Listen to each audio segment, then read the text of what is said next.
Hey, welcome World Entertainment, and of course Stranger Things Season 5 ended like a disaster, because it was, and the Duffer Brothers are out there now doing basically a tour to say, stop bothering us about this at this stage, and all this stuff, and the articles that are coming out about all of this stuff is hilarious at this stage, and they're being called now cowardly writers, that they went with the very safe approach and the cop-out for, oh, you decide what happened, all of that type of stuff. But they're still doing tours where they're basically going around answering questions about the show, which they are now saying they're regretting answering the Stranger Things final questions. And they're even saying, hey, cut me some slack. So we're going to have a look at this article. Now, from everything this says, it's basically everything they're doing is making the whole situation worse. So we'll dive into it and have a look. There's multiple articles. We'll take a look at this one at that Park Place. And this one specifically talks about them pretty much saying that they regret answering the questions. So there is another one about basically being cowards with their writing, that it was all a cop-out and they played it incredibly safe. So it says the post-final damage control tour for Stranger Things continues, and somehow the Duffer Brothers keep making it worse.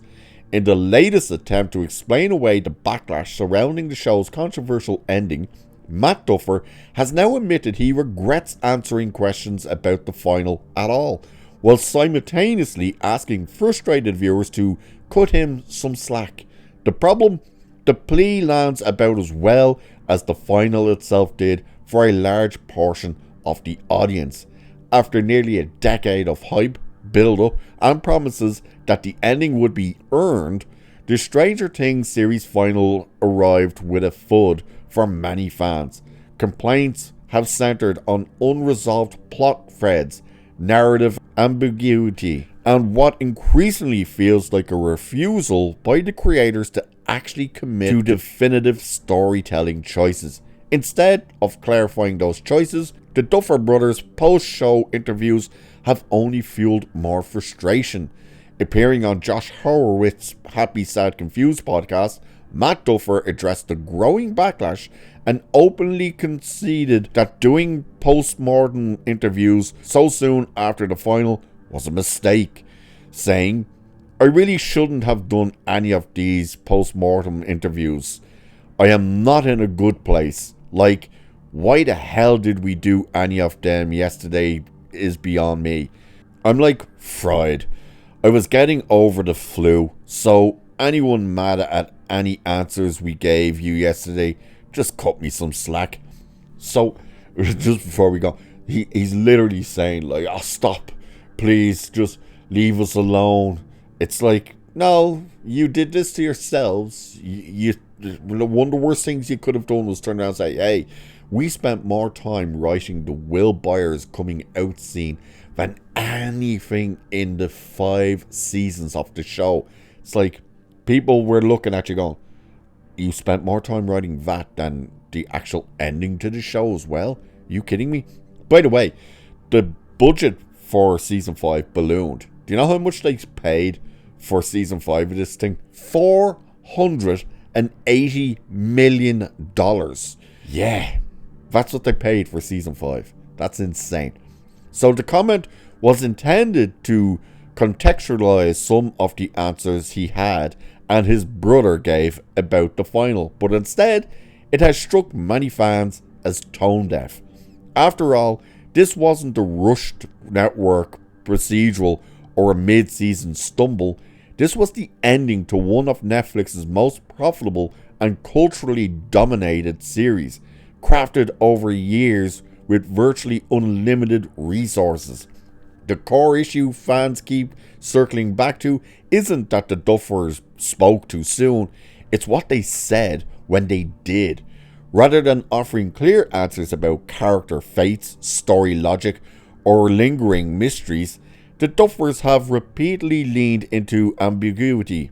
Viewers have been told, either directly or indirectly, that multiple interpretations are valid and that some answers are meant to be left up to the audience. Of course, the main question that this would be, spoiler if you haven't seen it by now, and I'm sure you know by now anyway, is 11 dead? Did she actually survive? Was the story Mike told at the end true, or was it just his way of coping? What is the true answer? And they flip-flopped on the answer themselves. They said, oh no, we definitely think it's left up to you. Then they said, no, she's definitely dead. Then they said, well, we think the story Mike tells is the true end. It's like, they don't even know. Which truly is a cop-out. That really is like we didn't know, we just put it in there and kind of left it up to you. So that approach may work for smaller experimental projects. It does not land the same way when applied to a massive serialized genre story that spent years training viewers to expect payoffs.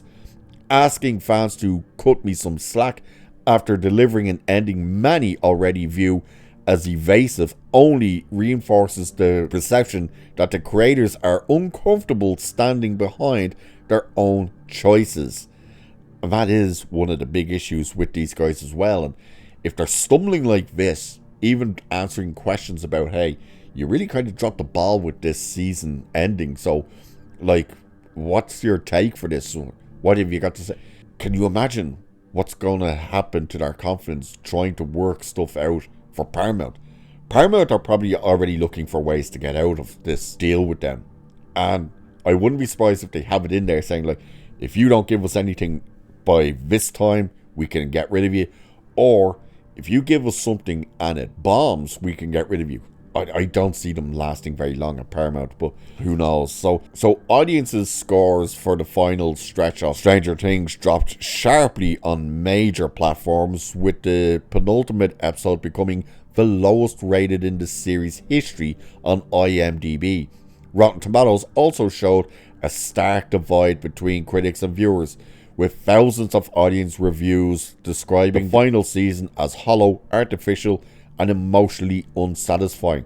And of course, not just now are all these articles coming out and saying that, oh, it's just review bombing. You even had the Duffer Brothers come out and say it's review bombing from homophobes. That's what they turned around and did and said. So yeah, they truly dropped the ball. They panicked. Now they're out there trying to cover their tracks, but at the same time they're attacking the fan base, while at the same time asking the fan base to cut them some slack. It's like, that's not how this works, and that's not how it ever works. So the question really now is, what will their legacy be?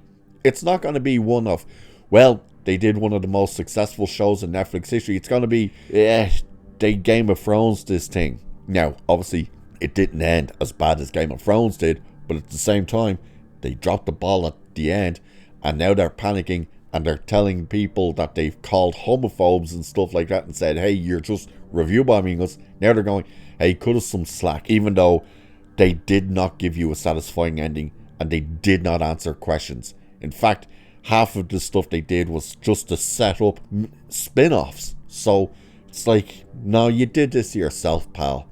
We're not cutting you any slack. You don't deserve any of it. Good luck at Paramount. So what do you guys think? Do you think they should be cut some slack, or do you think they did this to themselves? Let me know in the comments. And with that, I shall leave it there for this one. So do like, share, subscribe, and all that good stuff. Cheers.